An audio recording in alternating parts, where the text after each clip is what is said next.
A very personal choice between you and your lord, আপনি এবং আপনার রবের মাঝখানে। এটা নিয়ে আমরা কমেন্ট করব না।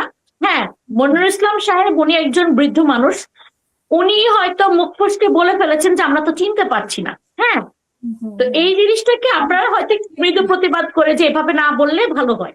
সবকিছুর সৌন্দর্য আছে, আমাদের ইসলামে কিন্তু সবকিছু হলো মিডল গ্রাউন্ডে, সৌন্দর্য বজায় রেখে বলতে চায়। তো ওনাকে এভাবে বললেই হতো। এবং ওনারা যদি এখানে আলাপ করতে চায়, হ্যাঁ, ওনারা কিন্তু বলতে পারে যে ইভেন হজের মধ্যে কিন্তু নিকাব করা থাকলে হজ হয় না, আপনি এটা জানেন মনে হয়, মুখমণ্ডল দেখা যেতে হয়। তো যখন হজে এটা রিকোয়ারমেন্ট, তো ওইটা তো আমাদের ইসলামের রিকোয়ারমেন্ট না আসলে, মানে এটা ফরজ না আর কি। এটা ওনাদের পছন্দ, উনি করে। হ্যাঁ, এটা খুবই পছন্দ, এটা করে, বাট এটা it comes with the fact that এটা পছন্দ হওয়া মানে হলো উনি জনমানুষ থেকে একটু সেক্লুশনে থাকতে চাচ্ছেন। তাহলে যার যে সেক্লুশনে থাকতে চাবে তার সে তো আবার সংসদে নিজেকে মানে ধরেন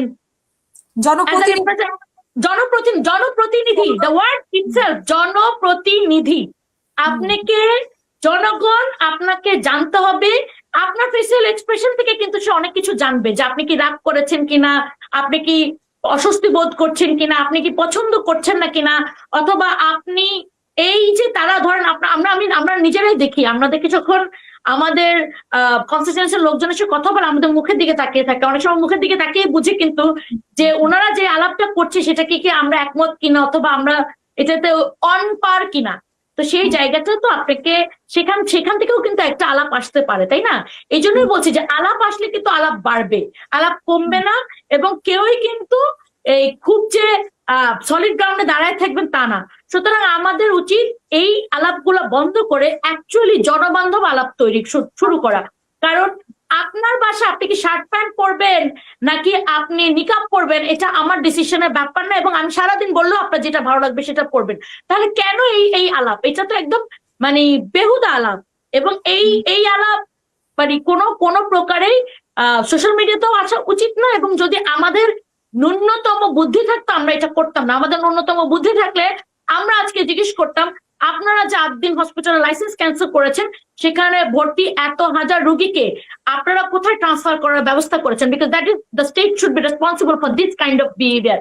আমরা নিজেরা দেখেছি, আমরা যখন আমি লন্ডনে ছিলাম 5 বছর আমি পড়াশোনা করার জন্য, যে কখনো কোনো কারণে হয়তো আপনার ইলেকট্রিসিটি ডাউন হয়েছে অথবা ঝড় হয়েছে, তারা স্টেট কিন্তু এই হেল্প করেছে নিয়ে তারপরে হ্যাঁ, স্টেট কিন্তু নিজেই লোক পাঠিয়ে দিয়েছে, পুলিশ পাঠিয়েছে, অন্য লোক পাঠিয়েছে যে রোগীদেরকে মানে রিলোকেট করার জন্য।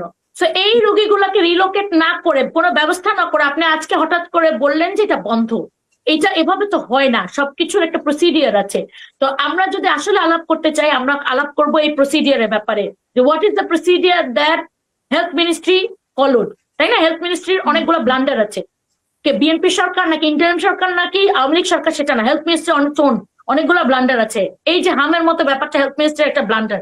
সেই হেলথ মিনিস্ট্রিতে কি ধরনের তদন্ত করা হয়েছে, হেলথ মিনিস্ট্রি ইন ইটসেলফ এই ব্লান্ডারটা তারা যে করলো, কি ধরনের স্টেপ নেওয়া হয়েছে, এগুলো নিয়ে আমরা আলাপ করতাম। কিন্তু আমরা এমন ফালতু বিষয় নিয়ে আলাপ করি, আসলে আমরা আমাদের রুচির বহিঃপ্রকাশ একই জায়গায় থাকলে